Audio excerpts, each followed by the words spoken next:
Hello, my name is Mark Baines, and welcome to Assessments and the first session by Training Made Fun. This section of presentation will include 6 parts for assessments, and it's basically meant to complement a personal trainer workshop, 2-day workshop with Training Made Fun, but it can be a standalone for information that a personal trainer or anyone who's assessing the individual capabilities and limitations of a client or athlete should have a basic knowledge of the information we talk about here and understanding, generally speaking, what we want to assess from a beginning standpoint with anyone. There's always variations we can go and build upon from there, but this is the information they should at least know, as well as why we need to know this information, what physiologically is occurring with individuals, whereby we need to be assessing these things, and what it means for us.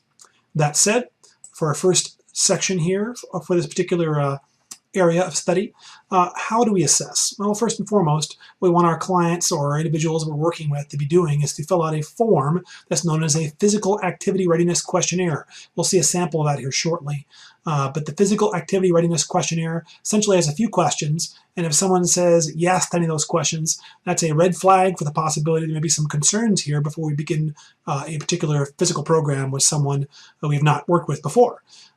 It's not an absolute thing whereby if there's a red flag that means that they should never exercise or not exercise with us, but it really means it may be a good idea if they say yes to any of the questions that are on this particular form that they will fill out, that if there is a concern here, we want them to get checked out by a doctor before they move on and begin a program with us. Okay, we'll get more into that shortly. Otherwise, we want to have a health history, exercise history type form, whereby we have anywhere between 20, 30 or more questions. We ask people to be sure we have an understanding of what they've been doing recently, what their recent or past background is when it relates to exercise, what their goals are, and how we can best then help them with their past and their current both performance and experiences they've had before. Okay, and we do that once we've asked those basic questions, get some basic information gathering, which really should take us about 10, 15, 20 minutes tops to gather that information. We want to assess their kinetic chain. Now, by kinetic chain, kinetic does not refer to movement. Kinesis refers to movement, although some people refer to kinetic as the same thing. Kinetic is really more about forces, this force chain, if you will. There's 3 systems that are a component of this kinetic chain, or components of this kinetic chain. It is the nervous system, which basically is our communication system, the endocrine system, which is integral with the nervous system, so it's really the neuroendocrine system, I guess you could say, part of the controls and communication, the structural aspect of our body, the skeletal system, and of course the movement system, the muscular system. So we really have the neuroendocrine as one, the muscular as another, and skeletal as another, okay? And they're all interrelated. We'll talk more about those systems and how affecting one can affect all of them, which is why we want to take into account a lot more than just exercise by itself, even though it is our primary focus here. The health components of fitness relating to these first 6 basic ideas here. Balance. When we talk about balance, we're talking about the ability to maintain your position in space. It does not mean you stand on an unstable surface. As a matter of fact, you shouldn't stand on unstable surfaces and discs and balls and things like that unless you already have a tremendous level of balance. Those are advanced tools, not beginner tools for people.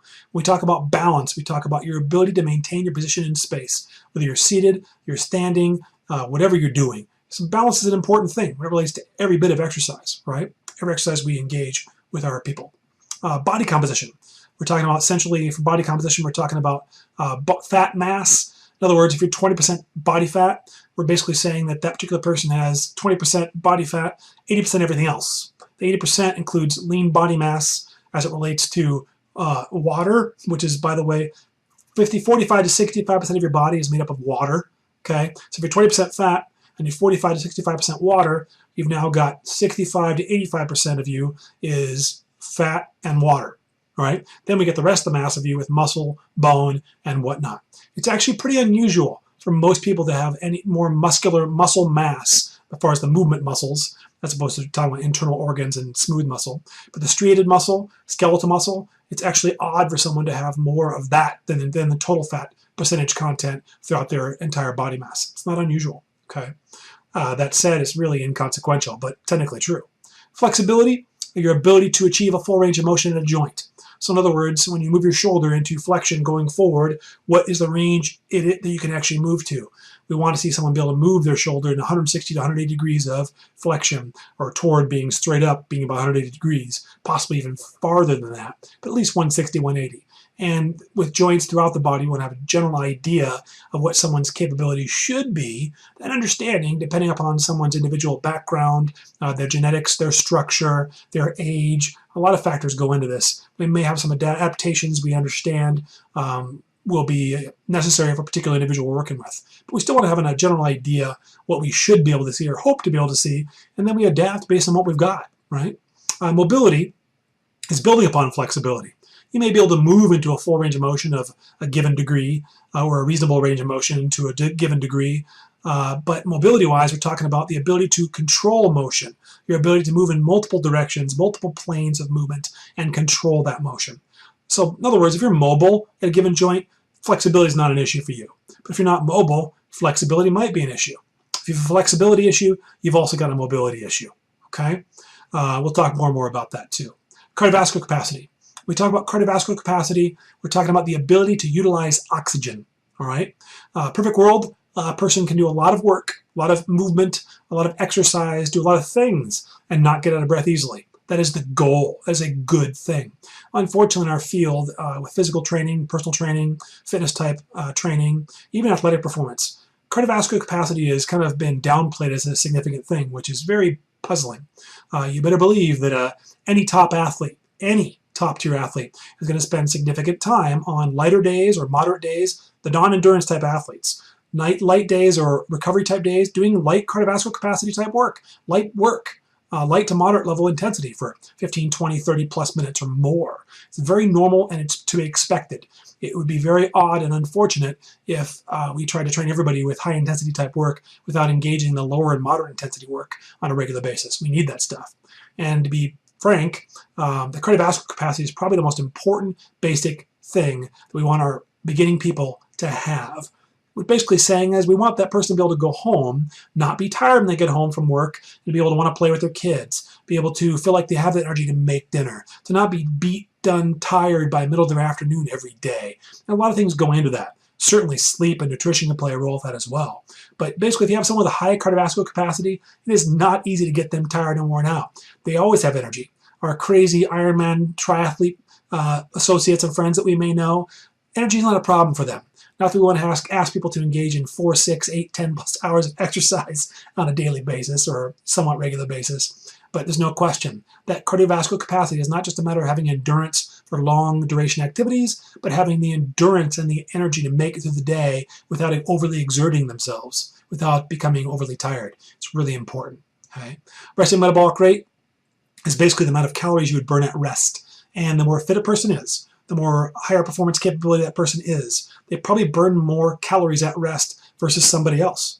When they do perform activities, they probably burn more calories doing that than other people would. They have a higher metabolism. Make sure you understand that higher metabolisms are not something that people come by naturally. You may have a higher metabolism than somebody else, even though they engage a little bit of exercise and you don't. Sure, there's some genetic differences in metabolism. If you take someone with a high, quote, metabolism, for the test their resting metabolic rate, and they're fairly active in what they do, they probably talk a lot with their hands, they talk fast. People like that have higher metabolisms. You make them sit down a lot, make them eat heavier foods, tell them don't be moving around much at all during your day, and I want you to take it easy. Give a few weeks, that person's going to gain weight. It's just that simple, okay? That said, it's not as simple as calories in, calories out, but the best way to improve metabolism is movement. Lacking movement, lower metabolism, okay? Muscular strength, the ability to produce force. We're talking about skill-specific activity, first of all. We mentioned it before in talking about kinesiology and functional anatomy. If you've not reviewed those videos first, you want to review those videos first because we're building upon it with the concepts we talk about now. But muscular strength is the ability to produce force, to exert force. A muscle may be able to exert force. The joint needs to be able to handle that force. The connective tissue needs to be able to handle that force, right? And there's differences between doing it fast, performing force output at high rates of speed, low rates of speed. There's all sorts of variations here. But when we talk about muscular strength, we're talking about the basic concept of the ability to produce force in a given motion or action, okay? Muscular endurance is the ability to produce force over sustained efforts, given a particular joint action or motion, okay? Goals. Now, it's very common for people to tell you their goals before you even ask the question in the first place. They want to make sure you know what their goals are. Understood. That's very important to people. They're going to tell you what their goals are. We recommend, however, that you try not to get too deeply into goals until the end of the first session with someone, because the fact of the matter is, if you do a very, very effective job, an efficient job of assessing someone the first time out you spend time with them, of showing them various different things that they can and can't do. We're not assessing them to see what they can't do, but we're going to see some things they can and some things they can't do as well, right? We're all human beings. That said, when we can see what we have the capability for or incapability to perform, we start realizing there's things we need to work on. We start opening ourselves up to more possibilities of what there could be that we could do that we can't do now. That's why it's so vital that we ask goals at the very, very end. Most people's goals, primary people's goals, to come into a gym to work out or to get in shape and lose fat, lose weight, they say, lose their belly. They want their legs to look slimmer. They want to be able to see their muscles and not just have flab. Those are very common goals people often refer to in that way. But we want them to see is, can they do push-ups? Can they do a plank? Can they do a basic pressing actions? Can they do basic pulling actions? Do they move well? Do they get tired easily? Things like that. When they start recognizing that their flexibility is poor, their mobility is poor, they may not say to you walking in the door, "Hi there, my name is John, and I really want to work on my flexibility, my balance, and my cardiovascular capacity." Probably not going to have that happen. I've never seen it happen in 20 plus years of my training and coaching and working with athletes and kids. Ever seen it. But when you've actually shown them what they can and can't do, they often add those as their goals, something we want them to have. The more we can get people to focus on performance goals, and there's nothing wrong with aesthetic goals, how they look, and what they like and what they see in the mirror, the number on the scale, nothing wrong with those goals. But when those are the primary goals, the chances of goals being met are highly, highly unlikely. Matter of fact, it's less than 10%. People whose primary goals remain losing weight, getting to a certain body fat, losing their belly, looking a certain way without any performance goals. They want to be able to walk a given distance or run a given distance or duration or a certain speed or lift weights or be able to do a pull-up or a push-up. When we don't have any sort of physical performance goals, the chances are the goal may be met in the short term, which is highly unlikely. If it is met, the chances are it will quickly fade because the motivation to train is very, very low. Because a lot of people think they're going to make it to a place where they're fit, where they're capable, and they can take a break. What they haven't figured out yet, we have to be very careful about in letting people know too soon, is that when you start this exercise thing, when you start getting yourself fitter, in shape, healthy, stronger, better, right? Because you think more clearly. There's nothing that improves brain power more than movement. Nothing. Okay? That said, the more we get them moving, the better. If they think they're going to get to a place and then give up on exercise, that's not going to help any of us. We've got to get them to have performance goals in addition to their other goals they may have walking in the door to see us. So when we first meet them, first and foremost, I want to go over the general health features and benefits of working with you. Generally speaking, you're probably going to say something like, we're going to take about 10, 15, 20 minutes to go over your health and exercise history. Then we're going to spend a good 30, 40, 45 minutes going over your physical health and fitness assessments. You're going to get a workout in. You're going to get some exercise in, so don't worry about that. If you think it's going to be too hard on them, you say, don't worry, it's not going to be overly intense. If you think that they're looking for the heavy workout, you go, you will get plenty of exercise in, don't worry. So you can emphasize what do you think you need to emphasize here, because it's true. We'll get into why that is a little bit later here. And of course, we're doing that, this health and exercise history, going over your physical health and fitness assessments so we can design a safer, more efficient, more effective program, okay? And we pause and let them say, okay. So we give them a chance to see what's going to happen over this next hour. Tell them what you're going to tell them. Give them the opportunity to understand what's about to happen rather than wandering in and sitting down and waiting for something to happen, wondering why you're going over questions when they wanted to exercise. So I want to make sure you give them a little background about what's about to happen. Maybe over the phone before they even start the session may not be a bad idea. Maybe 24 hours or more in advance, make sure your phone call, you say this so that when they come in to see you, they already know what to expect. And they're more likely to listen to you and go with whatever you want to go with because they understand in advance what's about to happen, okay? And then going into our first time we meet somebody, you want to wow your clients immediately. You know how you wow them? You make sure you're there on time, preferably even early. 15 minutes is a good number. If you are not already a busy person whereby you have hour upon hour appointments and things you have to do, then you want to do your best to make sure you get there at least 15 minutes early. Because when people are excited to see you, which they should be, a person should be excited to come see you. If they're not, maybe you haven't done a good job calling them in advance, getting them kind of excited about coming in, because you need to show that you're excited. right? Talking about, hey, I can't wait to see you. My name is Mark. I want you to come in. We're going to come at 8 a.m. tomorrow. I want to call you, remind you of your session. Please come with plenty of energy, get a good night's rest, drink plenty of water, get a good meal in there, and so you feel real good, and we're going to have a good time. We're going to go over a lot of information. We're going to get some exercise in there, and we're going to get a lot of valuable information to know where we can go from there to get the best results for you, okay? Something like that. I never say it the same way. I don't plan what to say. I say what sincerely I feel, what I empathetically want to understand about where the perspective is of the person you're working with. You better know in advance a little more of a feel for what they expect so you can tailor your opening to that, okay? And of course, get there 15 minutes or so early, so when they get there early, you're already there. That's really important. And of course, nail that first impression. If their name is Leslie Smith, say, Leslie Smith, it's a pleasure to meet you. Not just Leslie, you want to be formal, Ms. Leslie Smith, but make sure you're very, very formal the first time you meet them. Friendly, but formal. And of course, the more you get to know the person, you'll develop your own greeting with them. Recognizing, however, you're still in a professional atmosphere here where you're taking money for a service, and you want to be showing well by yourself, showing well by all trainers, so when people learn to expect that we're expecting nothing less than the high-level professionalism from a personal trainer. So you want to be professional even when you have your greeting with the person you've known for 5 or 10 years. It's still at least somewhat formal when you first see them, okay? That said, use their full name. Be enthusiastic and smile. We never understood how it is that some people feel it's important to intimidate you, like, Bob Jones, nice to meet you. What is with that? Why the non-smile? I think we can all figure out pretty fast if you're going to be a hard trainer or a difficult trainer or a challenging trainer or hard worker. That can be seen, and you can still smile. The best coaches I personally have ever had all smiled, had a great time with what they're doing, still made us work hard. We wanted to work hard for them because they appeared to enjoy what they do. They were into what they did. They weren't constantly making us feel like we're going to be in pain when sometimes we were, but we understood there's a purpose in it, and we understood the goal.